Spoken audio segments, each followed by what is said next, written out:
He never wrote his history like it's written today of the past, but the wise black man in that day wrote his history in the future.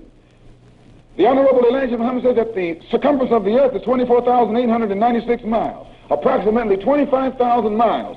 So he says the wise black man in the East writes history a year to every mile. He writes history to last for 25,000 years, not in the past, but in the future. He says that on this earth there are wise black men who can tune in and tell what's going to happen in the future just as clear. They can see ahead just as clear as they can see in the past.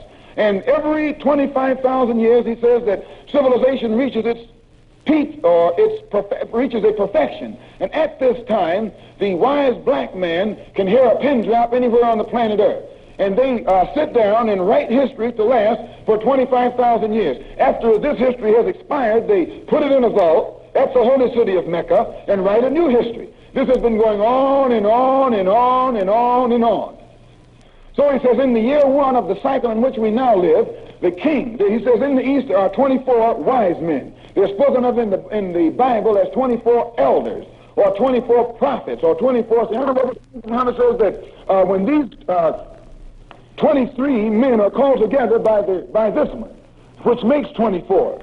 And these 23, presided over by the 24th, are spoken of in the book of Revelations, where John said he had a vision in heaven where there was a throne. And around the throne were 24 seats, and on the seats sat 24 elders. These 24 elders that are called angels are actually 24 wise black men who live right here on this earth. But no one knows who they are. At the end of every 25,000 years, this one calls all of them into conference. And they sit down at the holy city of Mecca. And he informs them that the history for the past 25,000 years has expired. And it's time to write a new history. So these scientists begin to tune in on the population of the planet Earth. And he says that back in this day, at that time, there were 5 billion people on this earth, all of them black. Not a white man in sight. 5 billion people, not a white man in sight. So he says that when these 24 scientists begin to tune in, they look down through the wheel of time. They can tell not only what the people on this earth are thinking, but they can tell what their children are thinking, what their unborn children's children are thinking, what their unborn children's children's children are thinking. They can look right down through the wheel of time and tell minute by minute, hour by hour, day by day, week by week, month by month, year by year, for 25,000 years exactly what is going to take place. And they discovered that in the year 8,400 to come, they would register among the 5 billion black people, 70% would be satisfied and 30% would be dissatisfied. And out of that 30% would be born a wise black scientist named Yakub. And Yakub would teach among these 30% dissatisfied, from whom he would come and create a new race, start a new world and a new civilization that would rule this earth for 6,000 years to come. So they brought these findings back to the king. It was put in the book, and by the way, that which is written to last for 25 years is called Holy Quran.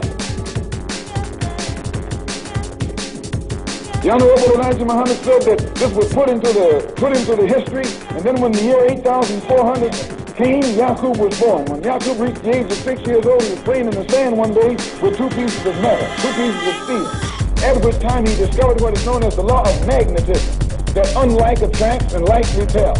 2 objects that are alike repel each other, like 2 women repel each other.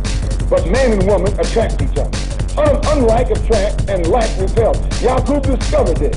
So Yakub knew that all he had to do was make a man unlike any other people on this earth, and because he would be different, he would attract all other people.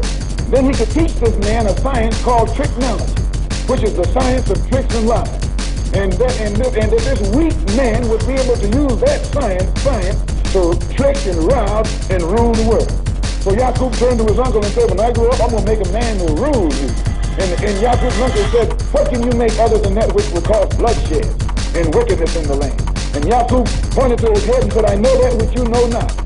Yakub was born with a determined idea to make this man, because it had been predicted 8,400 years prior to his birth that he would be born to do this work. So he was born with this idea in him. And when his uncle realized that this was he about whom it was prophesied, his uncle submitted. The Honorable Elijah Muhammad says that Yakub went to school in the East. He studied the astronomical sciences, mathematical sciences, and the germination of man. He discovered that in the black man, there are two germs. In the black man, there's a brown man. In the black man, or the black germ, which is the strong germ, there's a weak germ, a brown germ. Yakub was the first one to discover this. And Yakub knew that by separating that brown one from the black one, and then grafting the brown one until it became lighter and lighter and lighter, it would eventually reach its lightest stage, which is known as white. And when it got to that stage, it would be weak. And because it was weak, it would be susceptible to wickedness. And then Yakub could take that weak man that he made and teach him how to lie and rob and cheat, and thereby become the ruler of all the rest of the world. So the Honorable Elijah Muhammad teaches us that Yakub began to preach.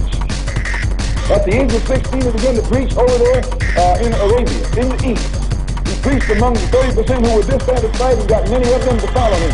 As they began to listen to Yakub's teachings and believe it, his teaching spread. His followers grew, and it created confusion in the land. So the Honorable Elijah Muhammad said that so much confusion came into existence over there that they threw Yakub's followers in jail. And as fast as they were thrown in jail, they taught more people. So the teaching spread in jail. Finally, Yakub was put in jail under an alias. And one day, the Honorable Elijah Muhammad says that the thing began to get out of hand, and the authorities went to the king and told him that they couldn't control these people, but that they had the leader of the people in jail right now. And the king said, take me to him. And when the king went to the jail where Yakub was, he greeted Yakub. I said, "Assalamu alaikum, Mr. Yakub. I know you're Mr. Yakub." And Yakub said, "Wa alaikum salam, I am Yakub." And the king said, "Look, I come to make an agreement with you. I know that you are the one that it is written, or